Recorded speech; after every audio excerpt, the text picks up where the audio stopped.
contexto, nessas fábulas contadas. Como você decide qual delas levar, implementar cada palestra diferente? Então, a minha palestra é muito viva. A minha palestra não é aquela, se eu tenho uma palestra, faço a mesma palestra em todas as empresas que eu faço palestra. Então, eu percebo a necessidade da empresa. Por exemplo, eu fui contratado para fazer uma palestra aqui. Aí eu chego para você, David, não sei se você tem filho? Então, eu imagino que você tem um lado paterno muito forte.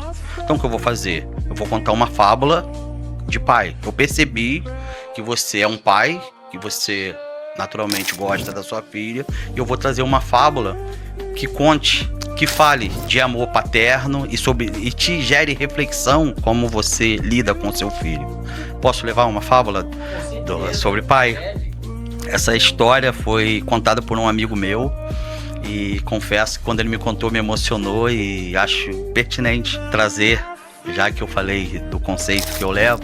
E eu acho que quem está assistindo e até para você mesmo vai ter o entendimento da importância dessa história em nossas vidas. Um amigo meu estava trabalhando e chegou uma mensagem no celular dele falando de uma reunião na escola do seu filho. Teria uma reunião no dia seguinte às 10 horas da manhã. E na hora ele falou, pô, caraca, quem faz reunião 10 horas da manhã?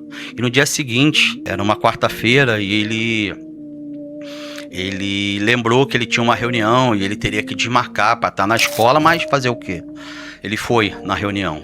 E quando chegou lá, ele foi encaminhado para uma sala em que estavam outros pais. E a professora entrou e começou a falar sobre a escola, sobre processo, sobre procedimento, mas ele falou assim, Marcelo, confesso que minha cabeça estava em outro lugar. O Flamengo ia jogar a final da Copa do Brasil, minha cabeça estava no jogo, quem o técnico ia escalar, se a gente seria campeão, enfim. E no final ela distribuiu os boletins dos filhos pros pais.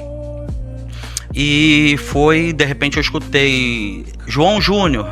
Quem é o pai do João Júnior? Sou eu. E ela me entregou o boletim. Quando eu abri, eu fiquei assim, sem entender como meu filho poderia ter uma nota daquela. Nota 6, nota 5, nota 4, até nota 3 tinha. E eu fiquei tão vergonha das outras pessoas que estavam ali, que eu fechei rapidamente e coloquei no bolso do paletó. E fui para casa e no caminho ele pensava assim, como que pode? Meu filho tem tudo, ele só estuda, tem escola particular, como ele pode tirar notas tão baixas? E quando ele chegou em casa, ele chamou, né, no quintal, seu filho estava brincando, o Juninho. Juninho, vem cá. E ele veio todo sorridente, oi papai, oi papai. E ele estava com tanta raiva que ele tirou o cinto e bateu. Ele não lembra nem quantas cintadas deu no filho. E falou assim, vai pro seu quarto, eu não quero mais assunto com você. E a esposa dele perguntou o que houve, ele pegou o boletim, entregou na mão da esposa. Ela viu o boletim, balançou a cabeça negativamente e foi pra cozinha sem falar nada. E ele chateado, enfim. À noite, já mais calmo, a esposa dele falou com ele, amor, dá uma olhada no boletim, mas veja com calma, veja com olhar de pai. E ele pegou o boletim e ele leu em cima, boletim do papai. E lá estavam as notas. Pelo tempo que seu pai tira para brincar com você, nota 5. Pelo tempo que seu pai tira para fazer a lição de casa com você, nota 4. Pelo tempo que seu pai utiliza para passear com você e com seus irmãos, com a sua mãe, nota 5. Pelo tempo que seu pai vê o seu programa de TV favorito com você, nota 3. Média 5. E ele me falou com lágrimas nos olhos e confesso que me emocionou, que ele merecia até menos. Tava de noite e ele me disse, Marcelo, não consegui dormir, esperando chegar de manhã. Quando chegou de manhã eu fui no quarto do meu filho e pedi desculpa, eu abracei e falou assim, papai, eu te amo. Então assim, dinheiro não compra presença. Presente é uma coisa, estar presente é uma outra coisa totalmente diferente.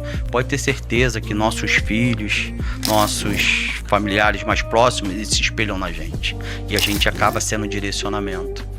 Então, a partir dali, ele falou assim, vou ser um pai melhor. Ser uma pessoa com entendimento da importância de ser um pai presente. Quando a gente está no leito de morte, a gente não vai lembrar que deixou algum trabalho para se fazer no escritório, a gente não vai lembrar que tem uma dívida. A gente vai lembrar dos nossos familiares e o quanto é importante que pudesse viver mais para dizer a essas pessoas o quanto elas são importantes. Então até quero olhar para a câmera e falar assim: não perca a oportunidade para dizer para quem você ama o quanto elas são importantes na sua vida. É isso.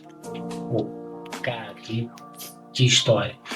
É. Assim, até eu mesmo me emocionei aqui. E com isso eu vou até te fazer uma pergunta que me veio à cabeça aqui. Eu acredito que com uma fábula dessa, uma história dessa, você vai impactar muitas pessoas. Se for pai, então não tem muito escolha.